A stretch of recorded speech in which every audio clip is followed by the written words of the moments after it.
Welcome to Keeping Score. I'm Rick Horrow. Each week we bring you insights from the playmakers, deal makers, and rule makers in the world of sports. I'll give you my take on some of the items of the week using my 30 years of experience doing deals for teams, leagues, and players in the $750 billion business of sports. Plus, we'll talk with a central figure in the sports world. The views expressed in this podcast are my own and do not represent the views of Reuters. Let's get started. Hard to imagine that there are 32 teams in basketball and hockey that did make the playoffs collectively, and this is an incredible week because that's what's happening that dominates the headlines. Baseball weather dominates. Nobody's playing. Everybody's freezing, and we're ready for the football draft, but we'll get into that next week. This week, we'll talk a little bit about hockey first with our industry leader pundit, Amy Tenery from Reuters Global. How are you? I'm great. My title just gets better every single time. It's fantastic. Capitals on each one of those letters. Yes. Just remember that as you go into the next round of labor negotiations with your boss. Interestingly enough, I find it, going to hockey first, that there is a conundrum regarding the Vegas Golden Knights. What is it? Well, the conundrum regarding the Vegas Golden Knights is that they look like they actually might have a shot at winning the Stanley Cup, which would be great for Vegas, but not so good for Vegas sportsbooks because according to Los Angeles Times, beginning the season in October, some people were offering bets as high as 500 to 1 that they might actually win the NHL championship, which is crazy to me. Yeah, well, it's crazy to you because no expansion team in any sport before has reached the level of success that the Vegas Knights did. It may have a toll in future processes to allocate expansion players to expansion teams, but that doesn't mean anything to the Knights. They're really, really, really good. The Knights, frankly, are responsible for about 17% of the betting tickets in Vegas. And frankly, if the Knights do well, the Vegas bookmakers do not. But I think it's an issue that everybody is willing to take. I just thought it was really kind of interesting. Heading into the playoffs, the Vegas Knights are everybody's darling. Good for Gary Bettman, the commissioner. Good for the NHL, and good for expansion. Let's shift gears to the NBA and viewership. What's going on there? Well, yeah, there's some interesting numbers that are coming up. Obviously, we're getting into the NBA playoffs as well, and the league is seeing some of its best average viewership since the 2013-2014 season. This year, average viewership was up 8% over last year. So really, really strong growth in terms of audience development, viewership. What I thought was really interesting is squaring these numbers against the NFL. I think, as you and I have spoken about in the past quite a bit, NFL viewership has been down pretty consistently. And I'm sort of wondering, is the NFL down in popularity because the league is down? I mean, is viewership down just because the league is becoming less popular, or are there other factors that might be at play? Well, everybody can speculate about that, and nobody really does know until you test it over time. But a lot of people are saying that the spate of injuries, the fact that quarterbacks are being taken out, the concussion issue, the CTE issue, the NFL is really attempting to deal with those issues off-field, the Kaepernick stuff and the social awareness issue that the NFL is attempting to throw some significant dollars at. But it really does segue into our guest this week, which is at an intersection of biology, biomechanics, business, and sports. The company's called Embody, and they have protected patents to expedite the healing for Achilles tears, rotator cuff tears, and basically, now here's a lawyer trying to explain medicine, growing cells on little scaffolds that will give you the ability to heal these injuries faster than otherwise. Tremendous implications for contact sports and tremendous implications for you and I. And the history of this is interesting. Navy SEAL funding, and the guy who started all of this is Jeff Conroy, the founder of Embody. Let's hear what he has to say. Sometimes we just mix it up with sports and marketing. Now we're going to talk a little medical. All right, it's not going to be technical because there's a sports and a business angle to this. And if you listen carefully and you've had an injury of any kind, especially with tendons and all those kind of things that lawyers don't understand, you better listen to this, because this is not only going to help your quarterback who has torn an Achilles, but every human being down the road. Jeff Conroy, CEO, founder, Embody. Tell me a little bit about your background. Obviously, how does a former president of a tissue bank begin to create a business that may revolutionize how people heal? Yeah, no, great question. My experience in learning the sports medicine business was in how donor tendons and products that are manufactured from cadavers end up used in surgical procedures and put into our bodies.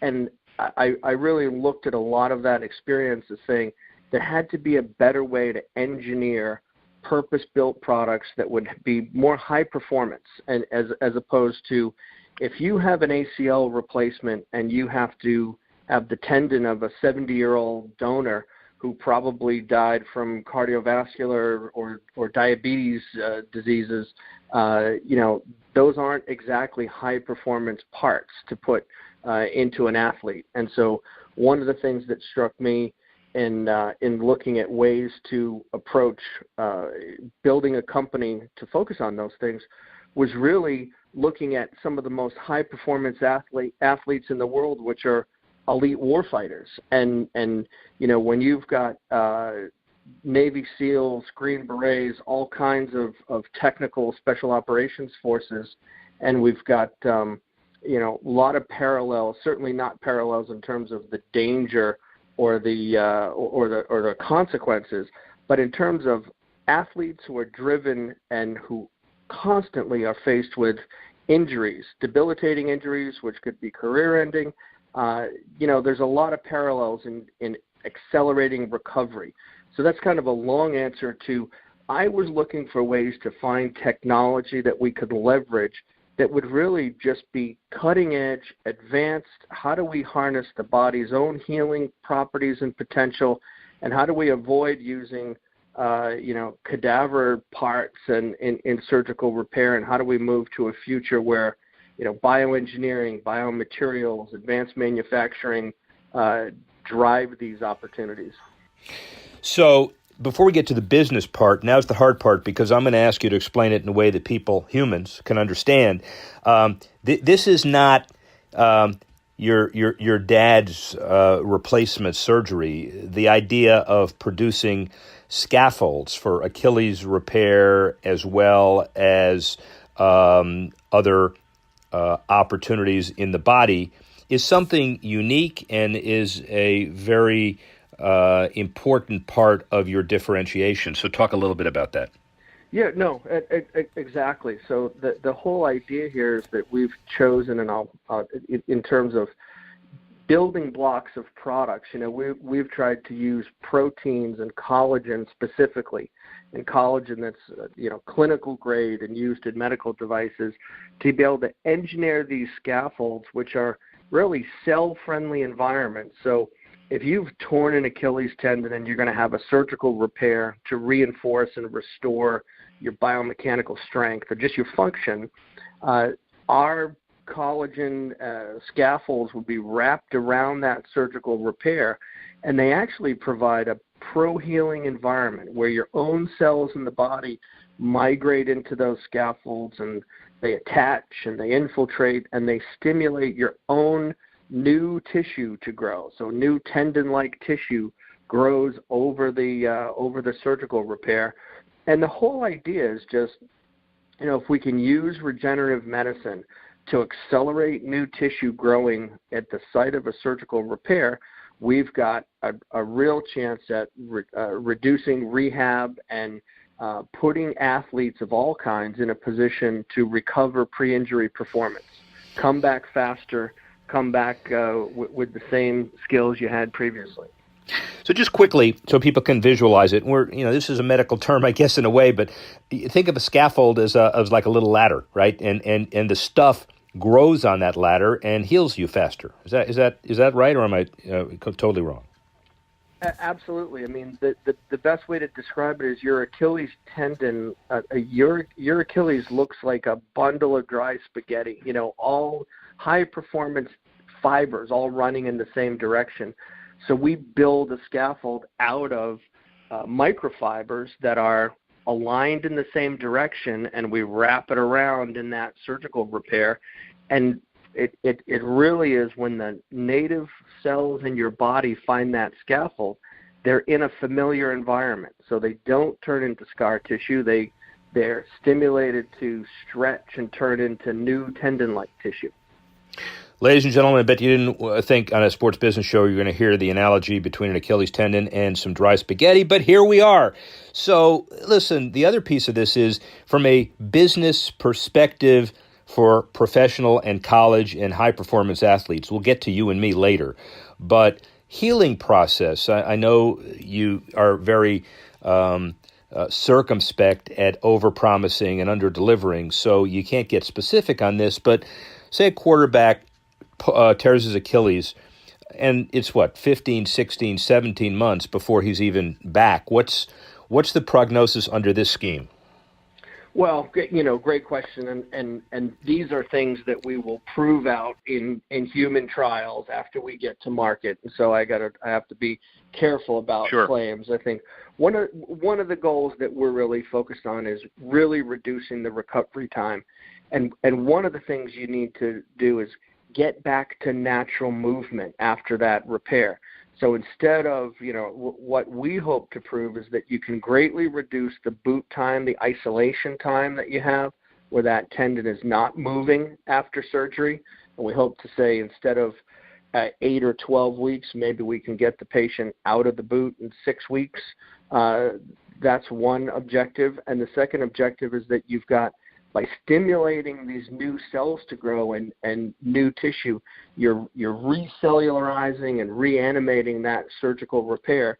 And we're gonna do trials in athletes at a couple of large medical centers here in the Southeast, and we'll be proving that out. But I mean, clearly, it's hard in an FDA regulated environment to make too many claims about what we can do for quarterbacks. But, we really believe, and one of the reasons that the Department of Defense and DARPA in particular funded us was that there's got to be a better solution here than the scarring that occurs following some of the current repairs that are done. And what we can say about a quarterback is, look, putting this kind of a product into that repair site is going to minimize the scarring. If we minimize the scarring, we're going to accelerate the rehab. We're going to push them to get back and give them the confidence to get back as soon as possible. I don't know if that answers your question. Well, answer the question as well as you can under the current business circumstances, which is really important. And from a business show perspective, let's talk about that side of the world. You mentioned DARPA a couple of times. Tell us a little bit about that program and what it is and why it's been so important to your development. No, fantastic. The Department of Defense has an agency called DARPA, the Defense Advanced Research Projects Agency, and DARPA is the moonshot factory of the DoD, and so the internet was created from DARPA. Drones and robots are created in through DARPA funding, and we've spent it's a highly competitive process, and we made a case to these folks that restoring these elite warfighters to service faster and with pre-injury performance levels capable of being recovered was a priority, and they agreed. A special operations warrior, a Navy SEAL or Green Beret are multi-million-dollar assets, and returning them to service following things like soft tissue injuries. Fully a third of the injuries, or some of the most prevalent injuries that special operations forces face, are Achilles, rotator cuff, and ACL. And so DARPA's mandate is to advance the standards across the board in terms of how technology impacts warfighters. And this happens to be one that's focused on health in terms of restoring performance following tendon and ligament injuries. We're funded under a program called Atoms to Products, which is really looking at things at the nanoscale and engineering solutions, and really lots of smart physicists and biologists and biomaterials experts, both in DARPA and on my team, who've had the chance to collaborate. So it's been a fantastic experience. It's ironic that Navy SEALs and the improvement of their lot helped the next generation of Dan Marinos and Richard Shermans and the other folks that tear their Achilles or any other body parts from the NFL and other sports. Quite fascinating. And just so we know how far you've come, I don't know if you're prepared to tell us how much DARPA has actually funded you guys. It's significant. Can you give us the number, or do you just want to give us a range? I mean, you're free to do it. Great question. Our DARPA program has been funded at $12 million over the last 4 years. We still have another year and a half to go of that funding. We've been very successful in raising some other grant funding, several $1 million through some programs in the state of Virginia. And we're also working with the Army, we're working with the Navy, we're working with some NIH groups, and all kinds of ways to put together non-dilutive funding. And then on the investment funding side, we continue to raise money like any small startup looking to become a growth stage company. We're effectively constantly raising funding, and we just started at the beginning of this year, and it's been going very well. And so the idea of insurance companies with the pharmacoeconomic studies and teams and leagues on the professional level, I assume they're all supportive of you because less injuries help everybody? Oh, absolutely. And player health is a priority. I think we, in the YouTube or Instagram or constant media is constantly available, we see too many Achilles injuries or compound fractures on TV, and I think player health and the ability of these players to recover from these injuries is a priority of everyone in the chain, from the players to the owners to the leagues and the players associations. And we've seen that. I mean, we've had a chance to meet with some of the folks from the NBA and also some of the folks in the NFL, and player health is a clear priority. Final question or set of questions that I think everybody wants to know is, assuming successful scaling, when is this technology available for the general public and the weekend warrior? At what extent, and how long will it take? Yeah, no, absolutely. Our plan is to launch our Achilles product by the end of next year, and towards the end of next year in the fourth quarter. So we will be seeking FDA approval and getting commercial. And what's great about the path that we've had to market is it's available to any sports medicine patient the day that it's available for a Navy SEAL or a quarterback. And so the idea here is we will be commercial next year with this Achilles product. We're working on the same type of product for the rotator cuff in the shoulder. We're also developing one of the first resorbable internal braces, kind of if you have a strain in an ACL and you want to put a high-performance suture through it to reinforce that. We're doing one out of 100% collagen. And then longer term for us, we're looking to build ACLs that are just fully engineered, all made from collagen. We're building some fibers that are as strong as steel in our labs here. And so the future is really, I won't go to a cadaver for an ACL repair, even for a weekend warrior, or I won't have to have a second surgery and take part of your patella tendon or part of your hamstring to rebuild your ACL. And so that's the goal for us longer term, will be in the ACL replacement business. Quite clearly, all I need to do with my tattered body is to stay one step near your medical marvels. And with Jeff Conroy running the show, it ought to happen. Rick Horrow, speak with you soon.